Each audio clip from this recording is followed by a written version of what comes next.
It's a new year, but do we have a new market coming? In this video, I'm going to talk to you about the end of year statistics for 2022 and what we saw in November and December 2022, year over year and month over month. And near the end of this video, I'm going to talk to you a little bit about what's going on with the interest rates and the overall market so you can know what's going to happen as the year progresses. Hey everybody, Jason Panos here, Remax Infinity. Happy New Year. Hopefully everyone had a fantastic holiday season. Want to dive right into this because it's a lot to break down. What did we see in the overall year of 2022 and what did we see the last couple of months?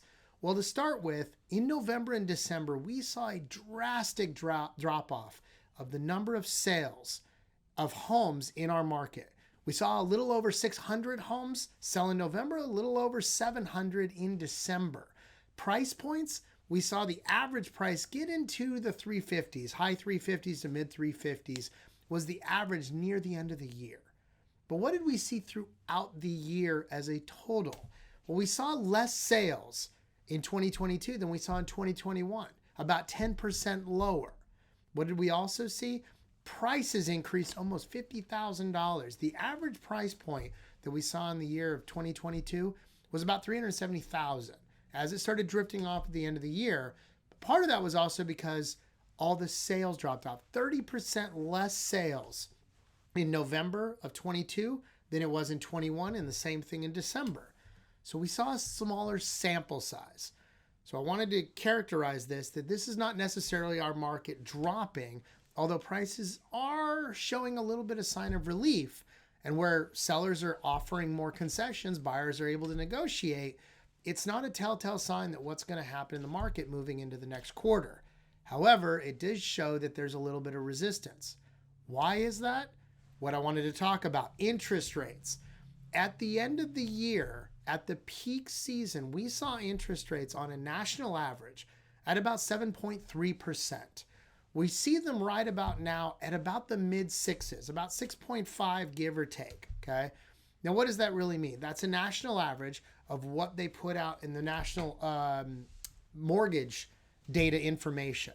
So effectively, if you go into a lender, you're probably going to get a little bit lower than that, depending on a lot of other factors.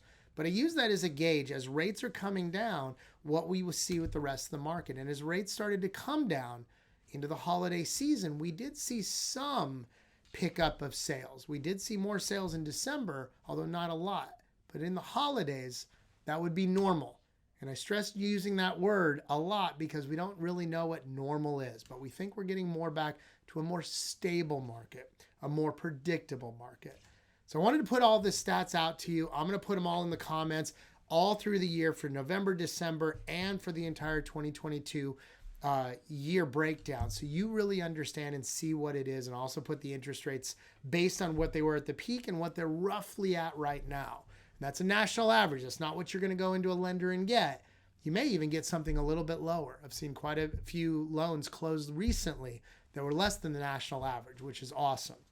If you have any questions about these stats, anything you want to talk about in this market, reach out to me. I'll see what I can do to help you because 23 is going to be intense.